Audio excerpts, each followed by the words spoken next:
छात्र छात्री मानकर गाणितिक एवं कौलिक वृत्ति को विकास करने एहीपरी नियारा गाँ हाटर आयोजन करा जायछि। एहाकु बालेश्वर जिला जलेश्वर ब्लॉक आरुहा पंचायतर शालीकुठारे थिबा सदाशिव सरकारी उच्च विद्यालयर प्रधान शिक्षक ग्रामवासी एवं विद्यालयर छात्र छात्री मिलित उद्यम आयोजन होईछि। ताहले आसंतु बुली जिबा सही हाट भितरकू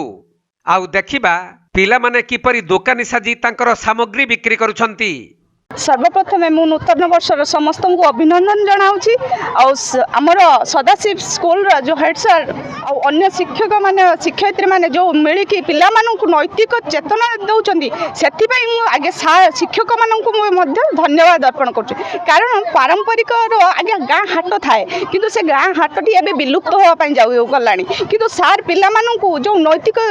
दैनंदिन जीवन किणा बिका दर दाम भाव जनवाई जो भाया नूतन प्रयास करिसेंती जो कौन द्रव्य गुड़िक विलुप्त हो जाउची से गुड़िक नूतन करी आनिकी समाज आगे पुणी पिला मानू दर्शाई दौरान सेटा ही सबुठारु नियारा प्रयास। तेणु सारू को पुणी थरे मु सदाशिव स्कूल समस्त शिक्षकों को धन्यवाद अर्पण करुछि। तबे एही हाटरे विद्यालयर छात्र छात्री मानक द्वारा 81टी दुकान खोला जाई गाँ हाट परी परिवेश सृष्टि करा जाइछि। एथिसहित किछि छात्र छात्री माने टैक्स कलेक्टर पुलिस भिकारी पागल और डाक्तर भली विभिन्न भूमिका अभिनय करी लोकंकु सचेतन करिसंती। गाँ हाटे टैक्स कलेक्टर रूपे अभिनय करमे टैक्स बाबद प्रत्येक दोकानी मानक कौन जिन केते टैक्स लगे बुझाऊँ। प्रत्येक दुकान को जाइए टैक्स टोकन टी दौचु फल जो जिनस को बिक्री कर कौन जिन केते टैक्स लगी से टोकन भी जापर पागल अभिनय समाज को बार्ता देवा जे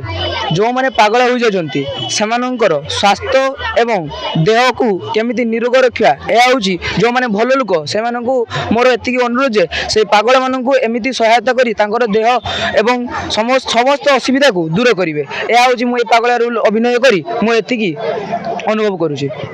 तबे छात्र छात्री द्वारा गाँ हाट को प्रसारित करिवार लक्ष्य नहीं एहीपरि आयोजन करा जायथिबा बेले जलेश्वर एबीओ अजय जेना और अन्य अधिकारी माने जोगदेई पिला मानक द्वारा करा जायथिबा एहीपरि कार्यक्रम को प्रोत्साहित करिथिले। सेटा आज से निजे निजे गोटे गोटे स्टल खोली और से बिक्री कर तार हिसाब निकास से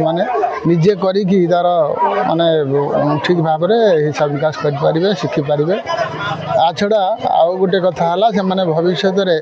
या मन रखि एवं जदि कौन चाकरी पाई न पारती ताले से यही भाया गोटे जीविका को आपणेकी जीवन यात्रा को सफल करेंगे। सबू स्कूल हो ना एटा गोटे अभिनव परिकल्पना ये प्रधान शिक्षक गत वर्ष होता मत डकाई कि आसपार नी एथर हूँ डाकिला मुझे देखुची ये गोटे विचित्र भाया मत लगे मुझे देखिकी विश्वास करें एटा गोटे मेला ना वास्तव में स्कूल पिला द्वारा आयोजन होती बहुत बढ़िया होती। मो साथ जड़े लोक आसते सी पचर ओह्ल पड़े कहले ये गोटे ये मेला चलती गोटे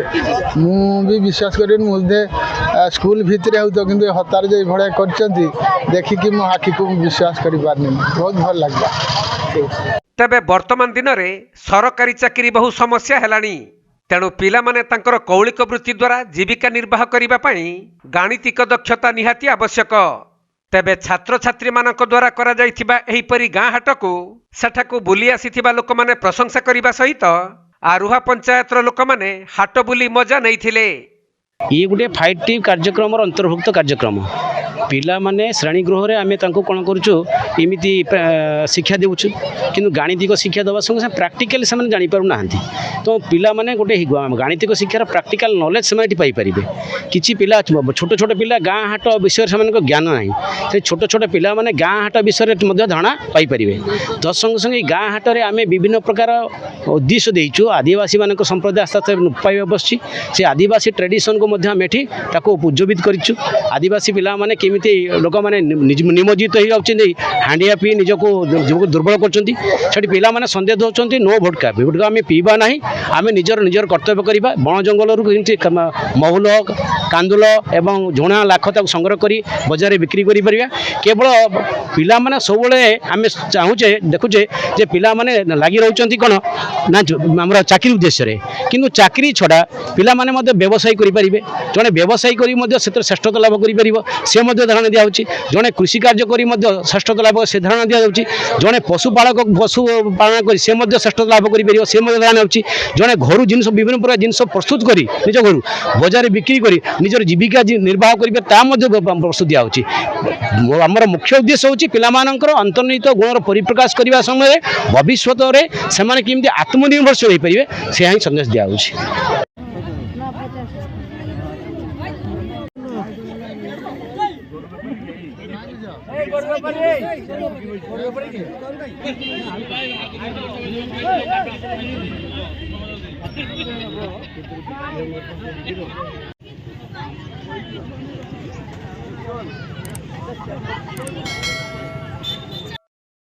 बालेश्वर जिला जलेश्वर